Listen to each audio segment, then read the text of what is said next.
vamos dar início agora ao nosso curso de NR10 Reciclagem, EAD. A gente vai começar pelo módulo de riscos elétricos, ok? Do que trata a NR10? A gente tem que começar falando justamente do que trata a NR10. A NR10 é a norma regulamentadora número 10, que trata de segurança de instalações e serviços com eletricidade. O objetivo dela é que a gente tenha um mínimo de condição de trabalho seguro. Uma coisa importante que a gente tem que frisar nessa norma é que ela se aplica não só para quem trabalha em instalações elétricas, como também aqueles que trabalham com serviços com eletricidade. O campo de aplicação. Esta norma se aplica a todas as fases da energia elétrica, desde a geração até o consumo, que é onde a maioria de nós trabalha. Inclui ainda as etapas de projeto, construção, montagem, operação e, claro, manutenção. E acredito que nesse setor de manutenção existam a maior interação de riscos e maior conhecimento necessário a vocês. Vale lembrar que ela também pede para que a gente observe normas técnicas oficiais no Brasil, por exemplo, as NPRs, e outras até internacionais, quando for o caso. O que a gente tem que frisar aqui é que todo serviço executado deve ser feito conforme uma norma. A gente não pode criar nada, né? Mesmo que eu não tenha no Brasil, eu devo consultar um órgão competente. Por que reciclar? Por que de 2 em 2 anos eu reciclo? Isso está tratado dentro da NR10, no item 10.882, e diz assim, deve ser realizado um treinamento de reciclagem bienal, portanto de 2 em 2 anos, e sempre que ocorrer algumas das situações a seguir. Primeira situação, troquei de função, fui promovido, era auxiliar e passei a oficial de manutenção, eu devo reciclar. Mudei de empresa, mesmo que eu for um contratado de uma empresa, trabalho no mesmo local de trabalho, mas a minha empresa ela mudou, eu troquei de contrato, eu deveria reciclar. Retorno de afastamento ao trabalho ou inatividade por mais de 3 meses ou 90 dias. O que é afastamento? Pode ser por doença, pode ser por acidente do trabalho ou uma demissão no qual demorei algum tempo para retornar para o mercado. Eu devo estar previsto a reciclagem. C. Modificações significativas das instalações elétricas ou troca de métodos, processos de organização do trabalho. Podemos aqui elencar uma seguinte situação. A empresa que eu trabalho, existe uma máquina e ela foi atualizada, foi mudada, foi atualizada e ela precisa de novos métodos de trabalho. O novo treinamento neste equipamento já seria um encaixe aqui para reciclagem. Uma coisa interessante da reciclagem é que a carga horária e o conteúdo previsto, ele não está descrito na norma. Ele diz assim, a carga horária e o conteúdo programático dos treinamentos de reciclagem destinados ao atendimento das alíneas A, B e C, que acabamos de mencionar, deve atender às necessidades da situação que a motivou. Então a gente elencou, por exemplo, aqui uma promoção. Durante a promoção, reciclagem foi a necessidade que foi gerada. Falei do afastamento ou por acidente do trabalho ou por demissão, também foi o que motivou. Isso é um complicador em alguns sentidos, porque a empresa ou a pessoa que vai reciclar, ela fica na dúvida muitas vezes de quantas horas e qual assunto vai ser passado durante o curso de reciclagem. Nós demonstramos, ficamos preocupados com isso e na verdade a gente fez um condensado dos assuntos mais pertinentes. Então nosso treinamento é de 20 horas de reciclagem. Aqui a gente vai começar propriamente a falar dos riscos, a falar exatamente do objetivo desse capítulo aqui, que são as consequências dos acidentes com eletricidade, né? Os principais e os mais graves: choque, queimaduras, quedas e incêndio. Lembrando que todas essas ocorrências podem ser fatais. Às vezes a gente fica muito preocupado em tomar um choque dentro da indústria, lá no 380, e se esquece da tomada, da minha extensão, que também pode me levar a óbito. num passado não muito distante, as pessoas tinham problemas em chuveiro, morria muita gente em chuveiro. E é uma coisa extremamente simples, está dentro da sua casa. Tá? Aqui a gente trouxe algumas figuras para demonstrar isso. A gente tem incêndio de grande porte, queimaduras com destruição aqui de equipamentos, né? E outras situações que a gente às vezes fica até difícil de entender. É um choque elétrico, obviamente, mas o que leva, né, uma pessoa a basicamente procurar um suicídio, né? Então, aqui, de modo amplo, a gente está tentando mostrar os riscos que existem quando a gente interage com a eletricidade. A gente fica muito preocupado com o choque, mas a gente tem outras situações que podem também ser bastante graves. Em alta tensão, as consequências são muito piores e geralmente eu não tenho outra chance de errar. Isso aqui é um caso de um furto de uma subestação de 88 kV e esse aqui é um furto de energia também num poste de 3.800 volts. Né? A gente vê muita gente querendo fazer o famoso gatinho, né?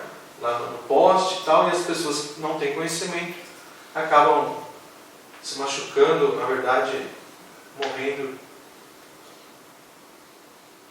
Outra situação de eletricidade que a gente pouco leva em conta é a energia estática. Energia estática é aquela que a gente brinca, né, de passar o pente no cabelo e grudar o papelzinho. Quando a gente, em tempos secos, dias muito secos, a gente toma choque na porta do carro, a gente, aparentemente do nada, né?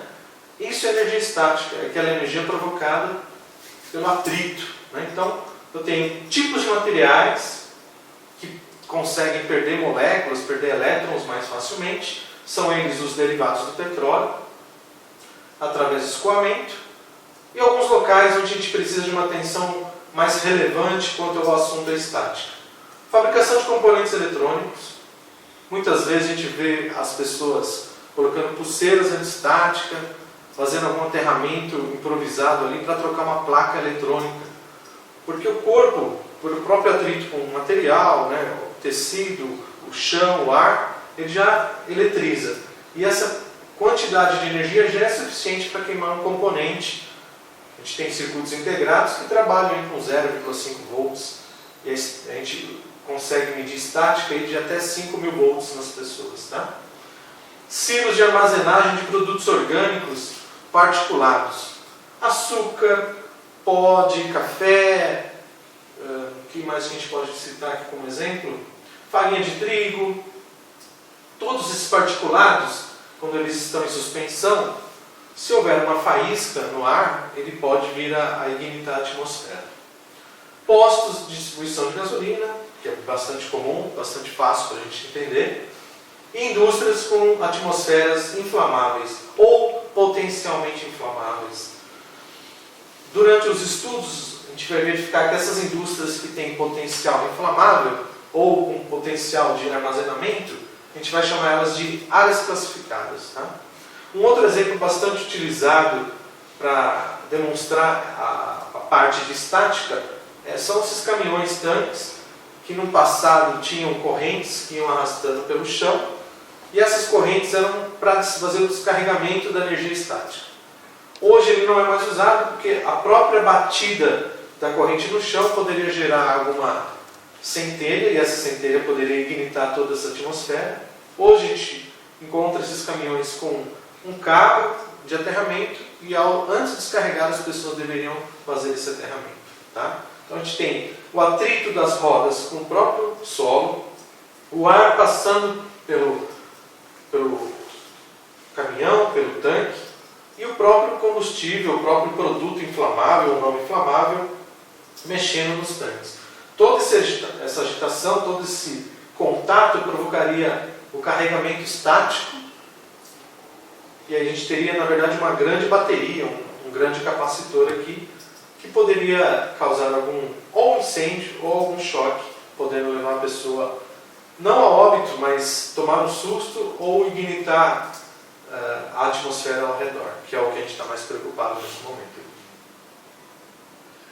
A eletricidade, por si só, ela tem um perigo muito grave, diferente de um pedaço de de vidro, diferente de um pedaço de metal, diferente de uma serra, porque eu não a vejo, né? Ela é invisível para mim. E outra característica que torna ela bastante perigosa é que ela é preguiçosa. Então, muitas vezes, para a gente descobrir se aquele local se aquele fio tem energia ou não, e a gente não tem instrumento nenhum, a gente acaba tocando, ou seja, a gente provoca um choque, né? Existem pessoas, inclusive, que tomam choque e dizem que faz bem para o coração, essas coisas, essas lendas urbanas, que é muito errado, inclusive. Tá? A pessoa pode não ter sequelas aqui, mas armazenar esse monte de tratamento, né? de anomalias no coração, no cérebro, e lá na frente ter alguma complicação. Preguiçosa. Ela procura sempre um caminho de menor resistência. E aí vale a gente lembrar da lei de Ohm, que diz que a corrente é o produto, né, da divisão entre a tensão e a resistência. Lembrando que a resistência é de fundamental importância na hora da proteção contra choques elétricos. Vamos falar um pouquinho de choque elétrico. O choque ele pode acontecer de duas formas. Pelo contato direto, quando a pessoa encosta num pedaço de metal, encosta numa parte viva, né? Lembrando, o metal do fio, né, o cobre do fio, ou do alumínio, dependendo do tipo de condutor, isso é contato direto. O que eu posso usar? O que as normas NBR 5410, NR10 falam de proteção contra contatos diretos? A própria desenergização, que são aqueles 6 passos que a NR10 cita, barreiras invólucros, que é enclausurar a parte elétrica, os fios elétricos, proteção por isolação, a gente pode citar alguns exemplos como secador de cabelo, furadeira elétrica, né, que são equipamentos que possuem dupla isolação, já que o ser humano sempre está tocando, então ele precisa garantir que numa primeira falha ele ainda continue protegendo. Outras proteções como obstáculos. Obstáculos é uma proteção muito superficial, é uma proteção que a gente diz que só poderia ser usado em locais onde todas as pessoas que estão ali conheçam. Seriam as fitas, cones, né? As coisas mais simples. Proteção parcial com colocação fora do alcance. Esse é o principal meio de proteção junto à concessionária de energia. Ela coloca os fios a uma determinada altura, onde as pessoas estão fora do alcance. Obviamente, de vez em quando alguém se aventura a encostar lá. Mas a própria colocação em certa distância já faz isso. Contato indireto. Contato indireto, eu diria que a grande maioria das pessoas que não trabalham com eletricidade é a maneira que elas tomam choque. É aquele choque na torneira elétrica, no registro, no balcão, na geladeira. É o contato de pessoas ou animais com partes metálicas de estruturas que não pertencem ao circuito elétrico e que se encontram energizadas acidentalmente. Esse contato acidental geralmente se dá por baixa isolação e a gente chama isso de corrente de fuga. Tá? Proteção contra esses contatos diretos são seccionamentos automáticos. A gente pode elencar aqui o DR, que verifica essa fuga e automaticamente secciona o circuito. Os aterramentos, sejam de alta ou de baixa tensão. Colocação fora de alcance também é importante. Uma coisa que a NR10 vem frisando e a NR12, que é a norma de máquinas, acatou, é usar a extra baixa tensão, que são tensões abaixo de 50 volts em corrente alternada e 120 em corrente contínua. Por exemplo, a NR12 estabeleceu que os comandos, toda a parte que poderá ficar em contato com o operador, sejam em até 25 volts VCC, não, CA, corta um pouquinho, né? Então, a extra baixa tensão, estabelecida pela NR12, ela diz o seguinte, que o nível de tensão para aquele equipamento que vai ficar próximo do operador deve ser em tensão baixa, que mesmo que exista uma fuga, eu não vou ter grandes riscos. Ok? Aqui a gente tem um outro exemplo de um outro tipo de choque que a gente pouco vê, mas as pessoas que tomam choque ou que estão próximas a redes elétricas, aquelas linhas de transmissão ou descargas atmosféricas, é a maneira que geralmente elas vão a óbito ou que tomam choque. Parece até meio estranho, mas existe um choque que se dá pelos pés. A gente chama de choque por tensão de passo. Quando eu tenho uma descarga de energia no solo, essa energia ela vai se dissipando. E se vocês bem lembram, a energia elétrica, a sigla para isso é DDP, diferença de potencial. Quanto maior o passo que eu estiver dando, qual maior a distância dos pés, maior o nível de tensão. Então a gente vê muito gado, depois de uma tempestade de raios, morrer. Então a gente vê cair 20, 30, 40 cabeças de gado, aparentemente do nada. Não, não é aparentemente do nada. Provavelmente naquela região houve uma descarga atmosférica, e essa descarga atmosférica foi transmitida pelo solo, e a distância entre patas do gado fez com que atingisse o coração e grande parte daqueles animais morresse. Isso também poderia se dar por uma linha, por uma torre de transmissão de uma linha de 350.500 kV, porque a torre pode dar uma fuga de energia pelos isoladores e, como ela está aterrada, em volta da torre poderá surgir níveis de tensão não tão elevados quanto o do raio, mas também perigosos. Essa figura mostra bem, ilustra bem o que a gente estava falando sobre corrente circulando pelo corpo, pela característica do perigo da eletricidade, que é justamente a resistência. Então, a gente tem um condutor aqui, um fio, que está ligando uma carga qualquer, aqui no caso é um motor, e alguém toca. Se eu colocasse valores aqui, eu falar, está passando aqui 100 amperes, quando você tocar aqui, quantos amperes vai passar por você? Muita gente já começaria a usar a segunda lei de Kirchhoff, já estaria preocupada com outras situações, mas a situação aqui é muito simples. Lembre que a corrente é a divisão entre a tensão dividido pela resistência. Lembrando que a resistência neste momento é o meu corpo. Então, quanto vai passar de corrente por mim? A tensão é a mesma, 110, 220. O que vai ter de diferença aqui é justamente a resistência. Se a pessoa estiver em cima de um pedaço de madeira, um tapete isolante, com bota, luva isolante, a resistência dela está muito alta. Ou seja, a corrente que vai circular por aqui é mínima, ou até zero. Agora imagine outra situação. A pessoa está descalça, molhada e toca num condutor desse. Provavelmente a corrente aqui vai ser até maior que a da carga. Então lembrem sempre que a corrente depende muito da resistência no momento do contato. Vale lembrar que a gente tem aquele dispositivo que detecta que essa corrente está circulando e derruba, que é o DR.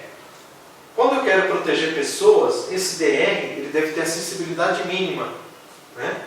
Mínima quanto? Máximo de 30 mA, não de 300, de 30 mA. Se eu quero proteger pessoas, ele tem que ser de 30 mA. O desenho mostra o fluxo, a passagem de corrente, principalmente pelo pé direito. E no pé esquerdo, ele mostra a passagem que afetou inclusive os órgãos internos. O órgão interno que é mais prejudicado no caso do choque é justamente o coração, que é o músculo. E esse choque pode fazer com que esse músculo ele comece a fibrilar. O que é fibrilar? É quando ele começa a não bater, ele treme. Ele não trava fechado nem aberto, mas ele treme. Consequentemente, eu tenho um RCP.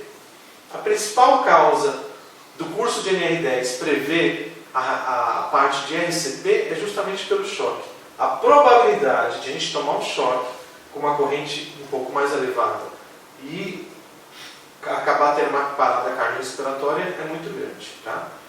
O 3 aqui é justamente demonstrar esse fenômeno. A corrente, quando ela entra, ela se divide. Aqui a gente mostrou em duas situações, mas ela se divide em mais situações, que a gente chama de espraiamento de tensão. Não, desculpa. Espraiamento de corrente do choque. Esse espraiamento é importante. Por quê? Mesmo que a gente tenha entrado com uma corrente um pouco mais alta, quando ela se dividiu, provavelmente aquela corrente mais alta não passou pelo coração, ela foi dividida. Consequentemente, a gente diminui um pouco os efeitos sobre nós. Uma outra dúvida que as pessoas têm é quanto aos níveis de tensão padronizados. Né? Níveis de tensão padronizados, segundo a NR10, são extra baixa tensão, baixa tensão e alta tensão. Segundo a ABNT, são média tensão e baixa tensão. E aí cria uma confusão na cabeça de nós, que somos técnicos, então a gente mexe um pouco mais com esses níveis, porque muita gente fala assim, isso aqui está em alta tensão, o outro fala, não, está em média. Então existe uma pequena diferença, mas é simples a gente resolver. A NR10 é uma norma de segurança, então ela se preocupa com tensão não perigosa, perigosa e muito perigosa. Agora, a ABNT, ela já é uma norma técnica, ela tem outros níveis, inclusive. Ela tem baixa tensão, média tensão, extra alta, alta tensão, então ela tem outros níveis de energia. Né? O que eu quero trazer para vocês é o seguinte, esses níveis não foram inventados, elas foram extraídas, inclusive, de normas técnicas da ABNT. A extra baixa tensão, o pessoal também acha que é uma coisa muito nova, falar de tensões abaixo de 50, abaixo de 120 corrente contínua. Mas não é. A própria 5410 cita esta baixa tensão com outros nomes. Né? Ela cita SELV e PELV, que em inglês quer dizer extra baixa tensão de separação ou extra baixa tensão de proteção. Então, elas já eram citadas, não com termos brasileiros, né, termos em português, em inglês, mas já existiam em inglês. Nós temos uma diferença muito grande do choque em alta tensão pelo choque de baixa tensão. O choque de alta tensão vai provocar queimaduras bastante severas. E o choque de alta tensão, a gente pode dizer o seguinte, que ele não tem a paciência de entrar pelo corpo e sair pelos pés ou coisa parecida, como a gente mostrou na figura. O choque de alta tensão, ele vai passar pela parte externa do corpo. Então, a maioria dos casos de choque de alta tensão, eu vou ter perda parcial de ossos, massa muscular, diminuição, atrofia da parte muscular, perda de coordenação motora, posso ter queimaduras muito severas de terceiro grau, necroses. Necrose é quando o tecido, né, do corpo continua no corpo, mas ele está morto. Então é preciso, inclusive, amputar, retirar esse pedaço. Cicatrizes bastante severas de queimaduras.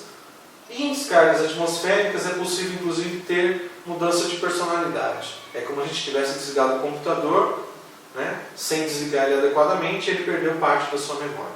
Então, qual a grande diferença? O choque de baixa tensão tem pouco poder térmico. O tempo maior, o problema maior é o tempo de duração. Se persistir, pode levar a óbito. Isso vai ficar muito claro quando a gente mostrar um gráfico aqui de uma figura que está aqui. Né?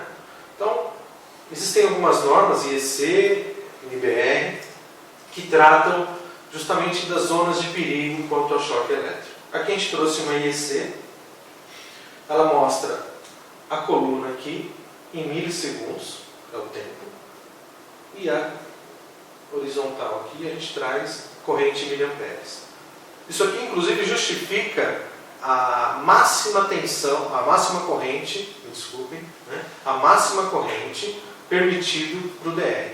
Então a gente colocou aqui, por exemplo, 30 miliamperes, que é aquele limite que eu citei para vocês de atuação do DR. Se eu quiser proteger pessoas, o meu DR tem que ser de no máximo 30 miliamperes. Então quer dizer que durante o choque ele vai atuar em mais ou menos 500 milissegundos. Você fala assim, mas por que teria que ser 30 miliamperes?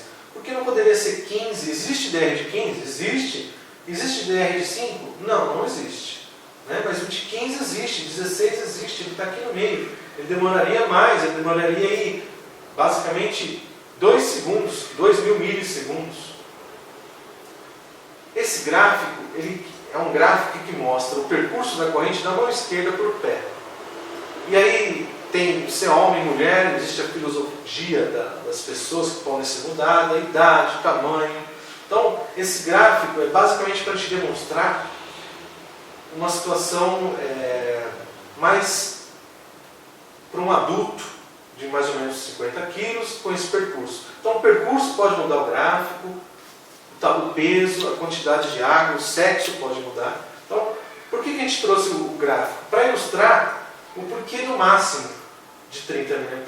Porque se eu colocar tempos, uma capacidade maior, ele teria que atuar aqui em 80 milissegundos, que é um tempo muito baixo. O dispositivo, o DR, a mola, os contatos, não conseguiriam acompanhar, né? Porque ele é um dispositivo analógico, né? Ele funciona por molas, não é uma chave estática, né? Não é um diodo. Então, eu não consigo, num dispositivo mecânico analógico, trabalhar em tempos menores que 200, 500 milissegundos.